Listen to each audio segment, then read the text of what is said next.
Good morning, everyone.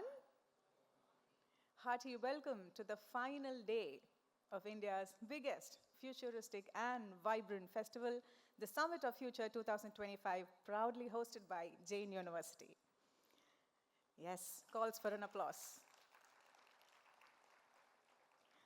It has been exciting and eventful 6 days here at the Summit of Future 2025, and we deep dived into one theme every day, starting with education on day one and technology, earth, creative, entrepreneurship, and green on subsequent days. And here we are. Today is the 7th day where we zoom into the future of culture. We hope to foster a better understanding and appreciation of human connection across cultures through the sessions that will be organized today. So are we ready? Are we ready for the future? All right, let's get started. Before I invite you to the plenary session, the first plenary session on stage, you can see that there's an auspicious ceremony waiting to be done on stage. We'll be starting this final day at the Summit of Future 2025 with a lamp lighting ceremony. And for this, I'd like to bring on stage the two speakers of our first plenary session on stage, Dr. Jose Chacko Periappuram, cardiac surgeon and medical writer. Hearty welcome on stage, sir. Being joined by Mr. Gaurav Gupta, founder president of Global Trade and Technology Council of India, Dr. Tom Joseph, director of New Initiatives, Jain University, Professor J. Lada, our respected Pro Vice Chancellor, Dr. K. Madhukumar, Joint Controller of Examinations, Jain University, Mr. Sube Kurian, Head of Operations, Jain University, Kochi, Dr. Girish, Associate Professor, Jain University.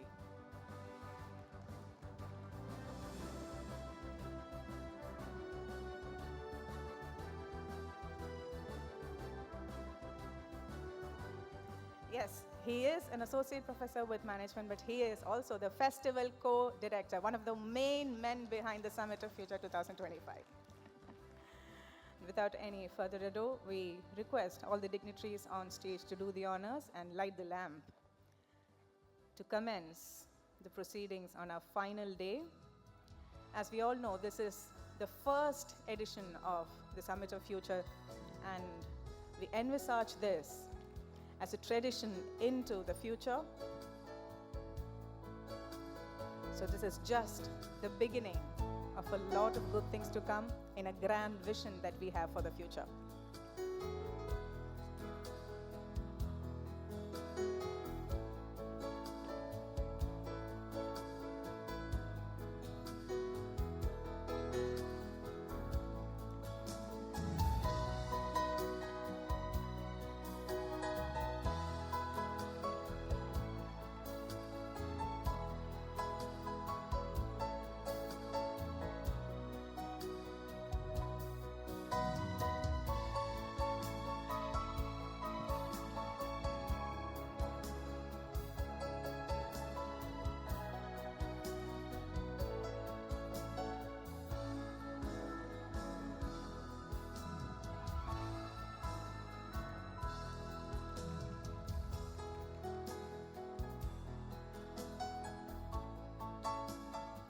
We request all of you to step up to the center stage for a photograph. Meanwhile,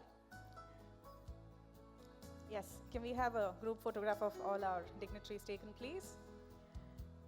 And after this auspicious ceremony, there's one more special ceremony that's going to happen on stage. One person on this stage has made all of us Malayalis so proud already, and on Republic Day this year, something even more special happened.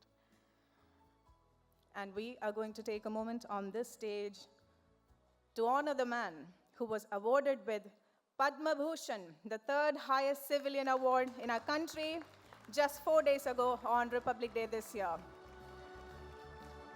We request Dr. Tom Joseph to honor Padma Bhushan Dr.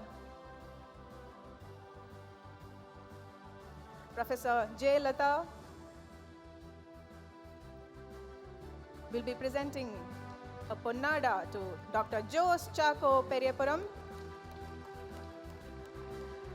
He performed the first successful heart transplant in the Kerala state and the first successful heart retransplant in our country. His other achievements include the first beating heart surgery and many, many other achievements. He's also the founder and chairman of the Heart Care Foundation, which is a charitable trust that financially assists poor heart patients. It is a moment of extreme pride for Jain University as this man has come on our stage to speak to us. Thank you. Thank you, everyone. And we request Dr. Jose Chacko Periappuram and Dr. Gaurav Gupta to stay back on stage for the first session. Thank you. Your seats are set.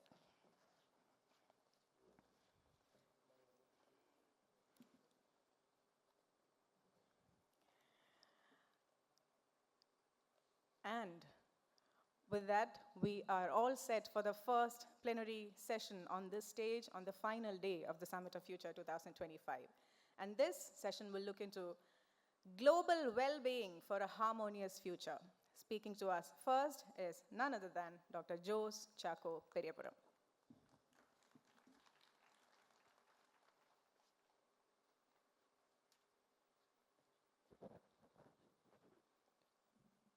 Thank you very much for the wonderful introduction. Honorable Mr. Gupta, Tom, Dr. Leda, other faculty of Jain University, and my dear students and friends. I am not a speaker. I don't speak very well as many other people around here. I was telling in the morning breakfast session as well that I'm a hardcore dedicated professional, and my usual address is to address to the medical fraternity about heart diseases and treatment for heart diseases. So I probably may be an odd person among all your guests to speak to you. Happiness, of course, is something which we all would like to cherish, and the whole world has to be happy for a continuous and relentless progress. For me, happiness is a completion of my mission, and for you also, happiness has to be reaching your aims and goals. A happy individual makes the country happy, and a happy country makes the globe happier. When I came back from UK after being there for nearly 10 years in 1995, I started the first open heart surgery department in the state of Kerala, based at Medical Trust Hospital, Cochin. There were a lot of resistances in my work because that time Kerala was not doing any open heart surgeries. And a lot of the people thought that Kerala can't do it also. It's not only cardiac surgery, but also we Keralites always thought that we cannot achieve the goals as much as it can be achieved in other states. So my journey was against a lot of resistance, but I could, with a great team of doctors and paramedics, commence the first open heart surgery department in Kerala. When I left to UK in 1986 to continue with my postgraduate studies, my favorite teacher and my mentor, Dr. Chandramohan, a heart surgeon now, the Dean of Gokula Medical College, Trivandrum, told me, Jose, you come back, don't stay abroad, you come back after getting trained and serve the people of our state. And just before I was leaving, he asked me, if you come back to India, what would you like to do?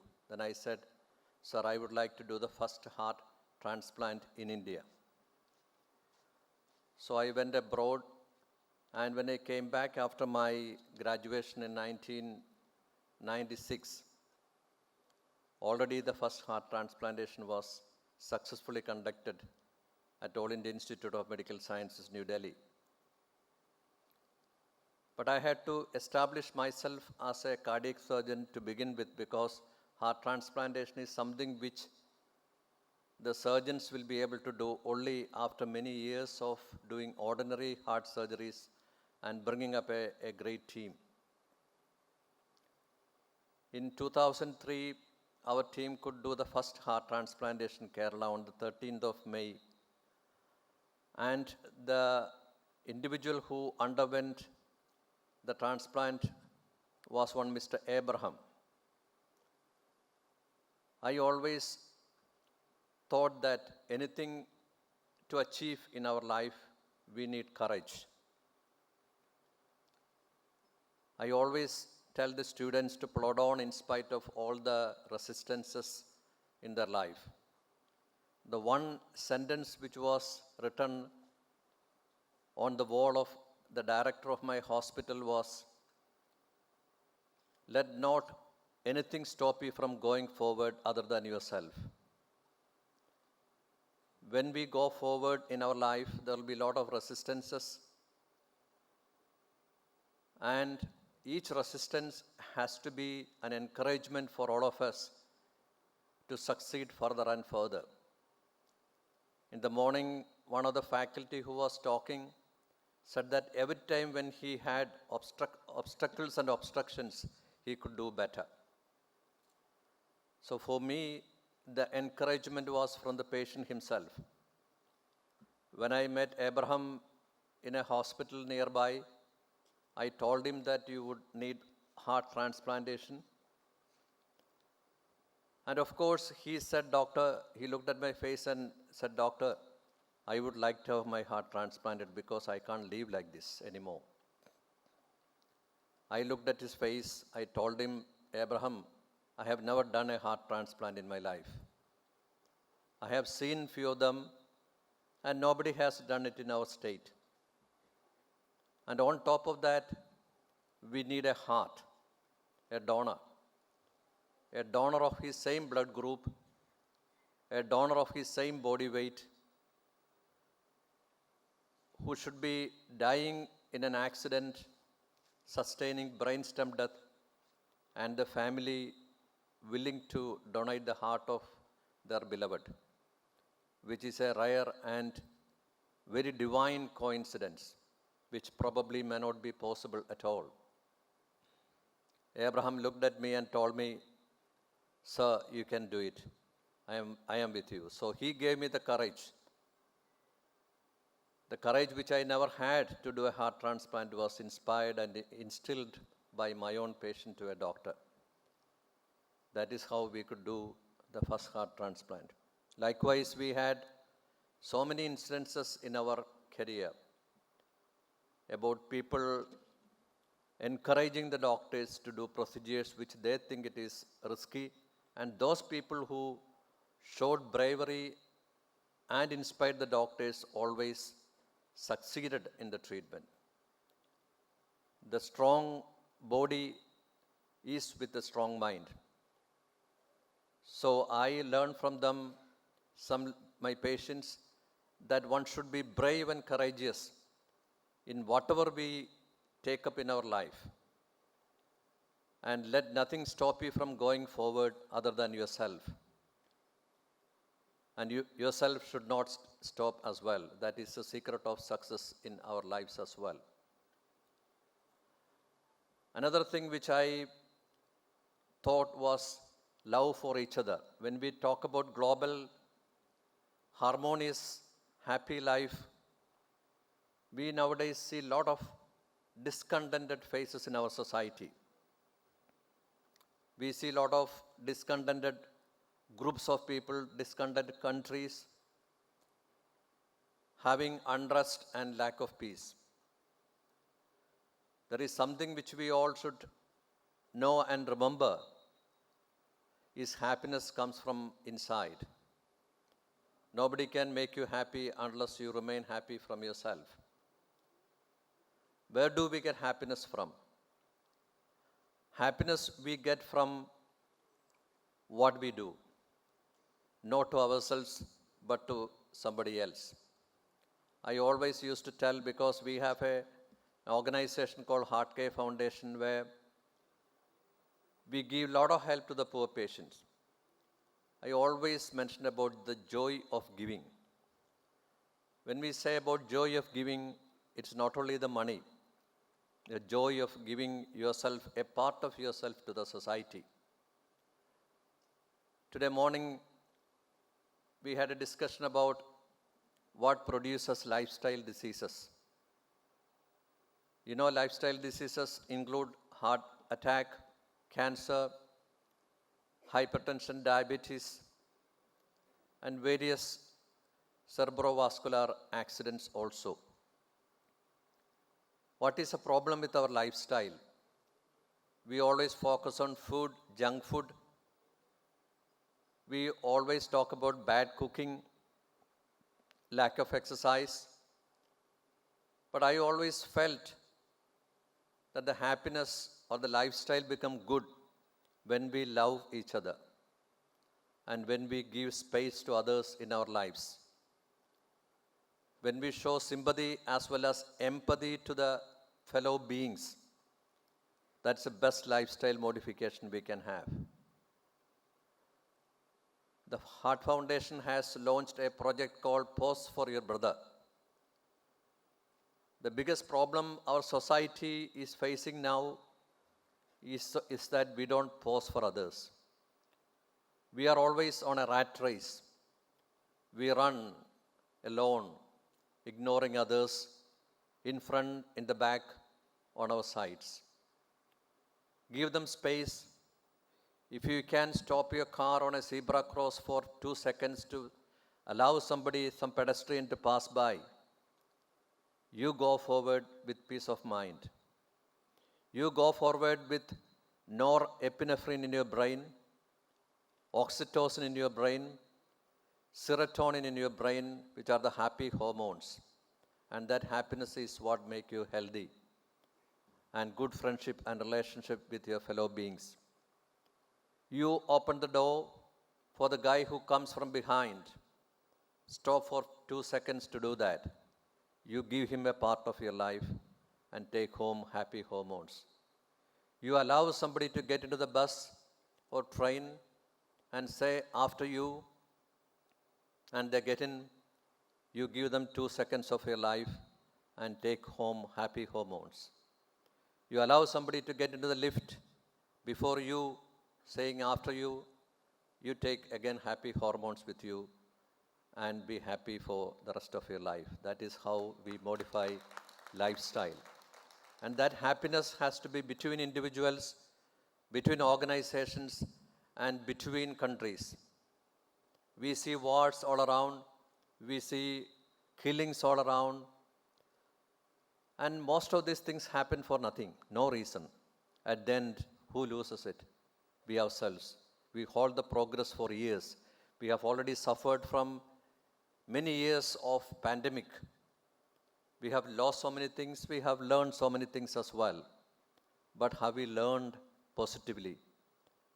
When we are recouping from the disasters we had, are we all working together for a happy world to live? We are not.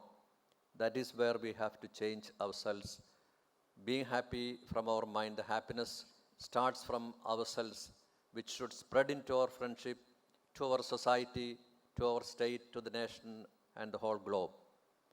That mental happiness and peace of mind is to be obtained by giving others a little bit of what you have, your time, your kindness, your sympathy and empathy. Then only the world can progress. I thank you, Jain University, for giving me this opportunity. I'm really honored to be with you today. I've seen the campus, I've seen your students, your faculty. What a wonderful place it is. And I'm sure you will all benefit in your future from them. Wish them all the best. From myself and the organization which I work and represent, we offer all the support to this university and the students and the faculty in future. God bless you all. Thank you. Compassion is indeed the biggest lifestyle change that we can make. What a powerful message there, sir. Thank you so much.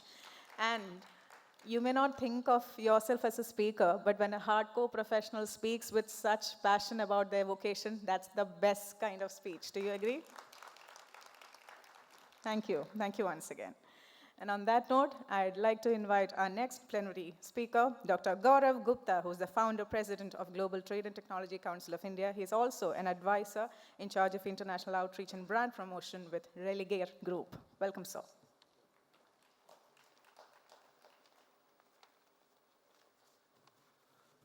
Thank you, ma'am. Namaskaram. I am humbled and thankful to Jain University for making me share dais with Dr. Jose Padam Bhushan, and it is my privilege and honor to be here today. Honorable dignitaries, esteemed panelists, Dr. Jose, distinguished guests, and dear students. It is a privilege to be here to the Future of Kerala Summit, hosted by Jain University, a platform that brings together thought leaders, scholars, and policymakers to discuss pathways toward a better and more harmonious future. Today, as we deliberate on the theme of global well-being for a harmonious future, we recognize that the future we envision must be inclusive, sustainable, and deeply rooted in shared values. The world is more interconnected than ever, and this interconnectedness is not just about trade and technology, it is about the collective well-being of humanity. And global is a very dear word to my heart. My organization is also Global Trade and Technology Council of India, which is working with more than 100 High Commission and embassies in New Delhi. The pillars of global well-being. At the heart of discussion are 5 key pillars: culture, leadership, justice, health, and diplomacy. About culture, which bind us together through shared traditions, values, and histories. Kerala, with its rich heritage of inclusivity and pluralism, exemplifies how culture diversity can be a strength, fostering mutual respect and social harmony. Leadership is not merely about authority, it is about responsibility. Ethical and visionary leadership can transform society, guiding them towards progress while ensuring that no one is left behind. Justice serve as the foundation of trust and fairness in any society. A future built on well-being must guarantee social and economic justice for all, ensuring equal opportunities for growth and dignity. Health is the cornerstone of sustainable development. A nation's true wealth is its people, and investment in healthcare and mental well-being must be prioritized to ensure long-term prosperity. And diplomacy, it bridges divides and fosters cooperation. In an era of global challenges from climate change to public health crisis, international collaboration is essential to drive meaningful change. The power of collaboration. The path to global well-being is not one that can be walked alone. Governments, businesses, academic institutions, and civil society must work together, leveraging collective wisdom to create inclusive policies and innovation solutions. Kerala, often lauded for its human development model, is a shining example of how investment in education, healthcare, and social equality can lead to holistic progress. But the lessons from Kerala are not just for Kerala, they are for the world. Whether it is sustainable tourism, grassroots governance, or community-driven health initiatives, Kerala offers a model that can inspire nations far and wide. Moving towards a harmonious future. As we look forward, we must ask ourselves, how do we ensure about well-being is not a privilege for a few, but a fundamental right for all. The answer lies in our collective commitment to action. By embracing ethical leadership, fostering cross border cooperation, and championing social justice, we can build a future that is not just economically strong, but also morally and socially enriched. Jain University, for its focus on research, innovation, and global engagement, is a key driver in this mission. The young minds here today will be torchbearers for this vision. A future where prosperity and peace go ahead hand in hand, where humanity thrives not at the cost of others but alongside them. In closing, let us reaffirm our commitment to creating a world that prioritizes equity, peace, and holistic well-being. Let us celebrate our diversity while recognizing our shared destiny. And most importantly, let us take concrete steps through policy, education, and collaboration to turn this vision into reality. Thank you very much.